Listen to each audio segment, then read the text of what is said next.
Adolf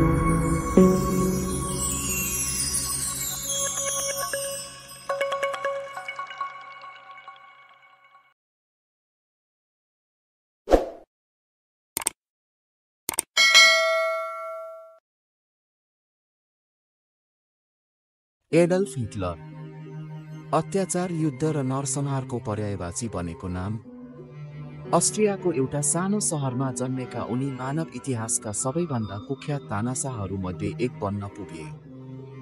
उनको विचारधाराले संसारलाई अहिलेसम्म देखिएको सबैभन्दा घातक द्वन्द्वमा डुबायो।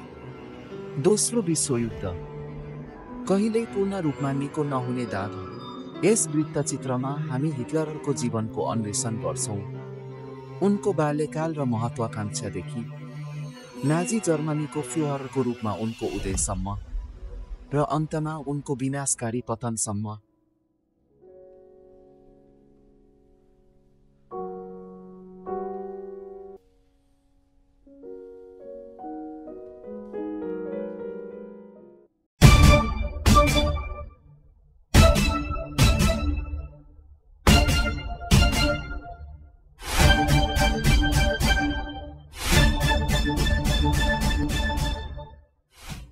एडल्फ हिटलरको जन्म अप्रिल 20, 1889 मा जर्मन सीमा नजिकै अस्ट्रिया हंगेरीको सानो सहर ब्रनाउ एम इनमा भएको थियो।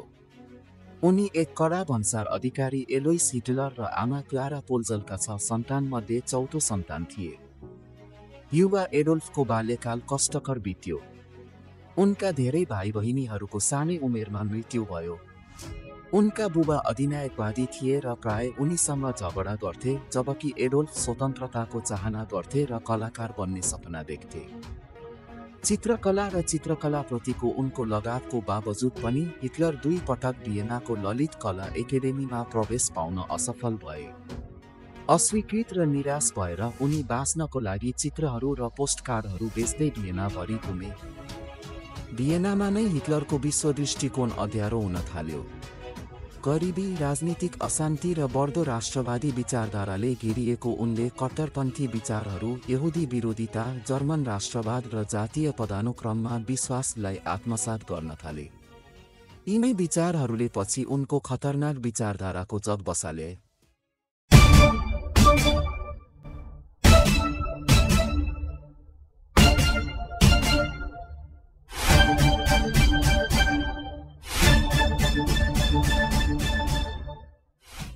सन् 1913 मा हिटलर जर्मनीको म्युनिख गए। अर्को वर्ष पहिलो विश्वयुद्ध सुरु हुँदा उनले उत्सुकतापूर्वक जर्मन सेनाको लागि स्वयंसेवा गरे। उनले पश्चिमी मोर्चामा सन्देशवाहकको रूपमा सेवा गरे, खाई युद्धको भयानकता प्रत्यक्ष अनुभव गरे। उनले साहसपूर्वक लडे, 2 पटक घाइते भए र वीरताको लागि आइरन क्रस अफ भेलर प्राप्त गरे। तर 1918 मा जर्मनीले आत्मसमर्पण गर्दा हिटलर निराश भए। धेरै अरू भेटेरन जस्तै उनले हार स्वीकार गर्न सकेनन्। तथाकथित पछाडि छुरा प्रहार, यहुदीहरू, कम्युनिस्टहरू र देशद्रोहीहरूले जर्मनीलाई धोका दिएको थियो भन्ने मिथलाई अँगाले।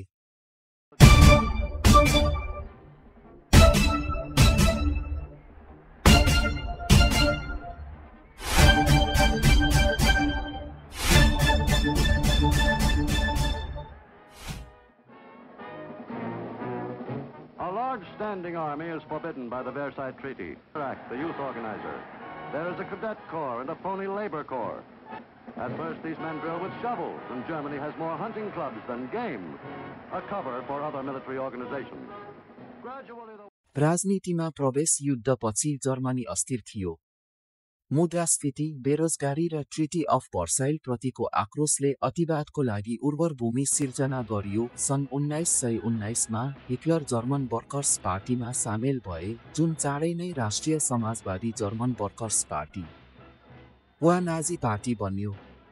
जर्मनीको सङ्घर्षको लागि यहुदी, कम्युनिस्ट र विदेशी शक्तिहरूलाई दोष दिने उनका ज्वलन्त भाषणहरूले चाँडै नै उनको ध्यान खिचे। 1921 सम्ममा उनी पार्टीको नेता बनिसकेका थिए।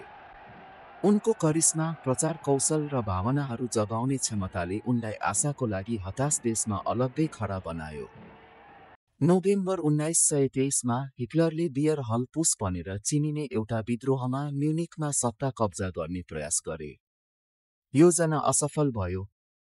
विद्रोह असफल भयो र हिटलरलाई पक्राउ गरियो र 5 वर्षको जेल सजाय सुनाइयो। जेल सजायका समयमा पनि उनले मेन क्याम्प मेरो सङ्घर्ष नामक पुस्तकको निर्देशन गरे। यस पुस्तकले उनको दृष्टिकोणलाई रूपरेखा दियो। यहुदीहरूप्रति घृणा, लोकतन्त्रप्रति घृणा, आर्य जातीय श्रेष्ठतामा विश्वास र जर्मन विस्तारको प्रतिज्ञा वा लेबेनसाम, जर्मन जनताको लागि बस्ने ठाउँ। जेलमा परे पनि हिटलरले राष्ट्रव्यापी ध्यान आकर्षित गरे र जब उनी 9 महिनापछि रिहा भए, उनी शक्ति प्राप्त गर्न पहिलेभन्दा बढी दृढ थिए। सन् 1929 को महामन्दीले जर्मनीको अर्थतन्त्रलाई तहस-नहस पार्यो। लाखौं बेरोजगार, हताश जर्मनहरू समाधानको बाचा गर्ने अतिवादीहरूतिर लागे। नाजीहरू द्रुत गतिमा उठे, हिटलरलाई जर्मनीको गौरव पुनर्स्थापित गर्न सक्ने बलियो नेताको रूपमा प्रस्तुत गरे। सन् 1932 सम्ममा नाजी पार्टी संसदमा सबैभन्दा ठूलो थियो। राजनीतिक चालबाजी र साम्यवादको डरले राष्ट्रपति पल भोन हिन्डेनबर्गलाई जनवरी 30 सन् 1933 मा हिटलरलाई चान्सलर नियुक्त गर्न राजी गरायो। त्यस क्षणदेखि हिटलरले लोकतन्त्रलाई भत्काउन समय खेर फालेनन्। 1 महिनापछि राइचस्टाग भवनमा आगो लगाइयो। नाजीहरूले सामूहिक गिरफ्तारीको औचित्य प्रमाणित गर्न र नागरिक स्वतन्त्रता निलम्बन गर्न आगो प्रयोग गर्दै कम्युनिस्टहरूलाई दोष दिए। त्यसपछि सक्षम पार्ने ऐन आयो, जसले हिटलरलाई तानाशाही शक्ति प्रदान गर्यो।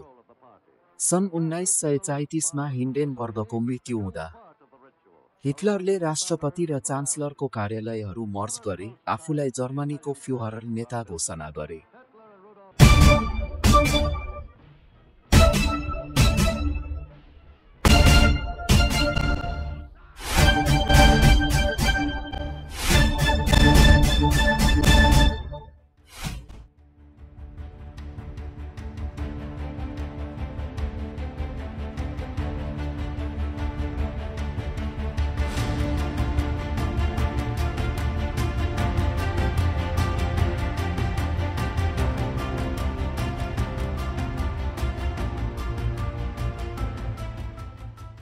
हिटलरले जर्मनीलाई एक अधिनायकवादी राज्यमा परिणत गरे।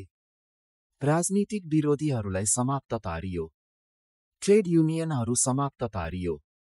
मिडिया, शिक्षा र संस्कृतिलाई कडाइका साथ नियन्त्रण गरियो। नाजी शासनले हिटलरलाई मुक्तिदाताको रूपमा महिमा गर्ने प्रचारलाई बढावा दियो।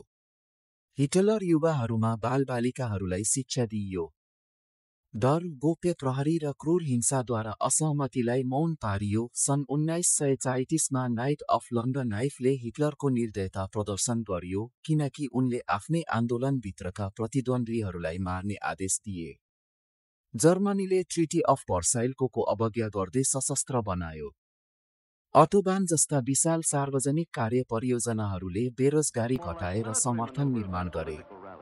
नयाँ जर्मन साम्राज्यको हिटलरको दृष्टिकोण चलिरहेको थियो।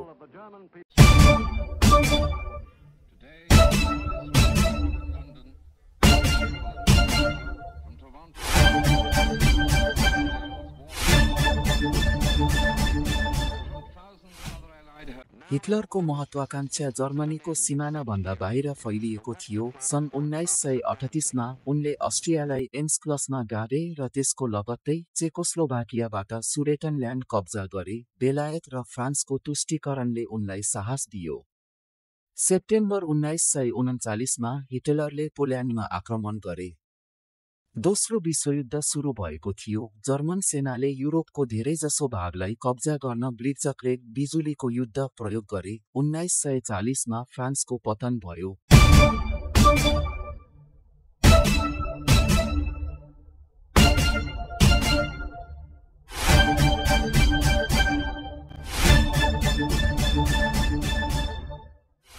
बेलायतले प्रतिरोध गर्यो, तर नाजी आक्रमणको विरुद्धमा एक्लै उभियो। 1941 मा हिटलरले सोभियत सङ्घमा आक्रमण गर्दै अपरेसन बारबारोसा सुरु गर्यो।